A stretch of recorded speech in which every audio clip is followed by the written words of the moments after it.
Jadi kalau misalnya my friends nonton Tiger Insights 2 hari yang lalu, kita sempat informasikan bahwa kita melihat ada suatu anomali pergerakan terutama di CBDK-nya. Jadi kita melihat momentum right issue-nya Pani ini harusnya akan sangat menguntungkan si CBDK-nya. My friends tonton aja episode kita 2 hari atau 3 hari yang lalu. Seingat saya 2 hari yang lalu ya my friends.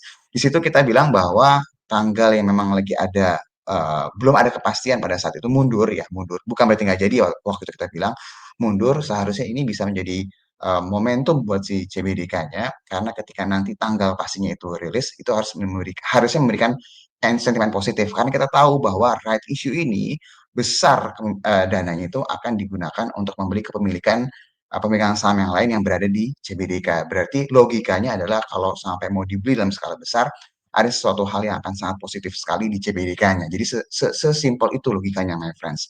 Nah, kalau ngelihat dari keadaannya beberapa waktu terakhir ini untuk CBDK-nya kalau misalnya my friends lihat cukup signifikan ya naik dalam 2 hari ya kita nggak expect sekencang ini justru malah kita biasanya bilang bahwa biasanya habis kita bahas saham itu nggak naik malah turun gitu my friends tapi ternyata setelah kita bahas justru malah naiknya cukup signifikan. Nah buat my friends yang belum punya posisi melihat ini adalah suatu ide yang menarik nggak perlu tergesa-gesa kalau toh pun mau beli dalam kalau toh pun mau beli di hari ini gitu ya nggak usah terburu-buru nggak usah dalam skala yang langsung besar atau mau nunggu nanti pas koreksi ya silakan. Tapi kita melihat dengan adanya kejelasan right issue ini, jadi my friends sudah bisa lihat informasinya per 1 Desember, setelah kita bahas pagi-pagi, siang atau sorenya muncul ya prospektusnya, sini disebutkan bahwa sudah clear ya, bahwa timetable-nya ini sudah jelas, my friends bisa lihat, jadi ini harusnya bisa memberikan tambahan katalis buat si CBDK-nya nih my friends. Gimana untuk money-nya sendiri?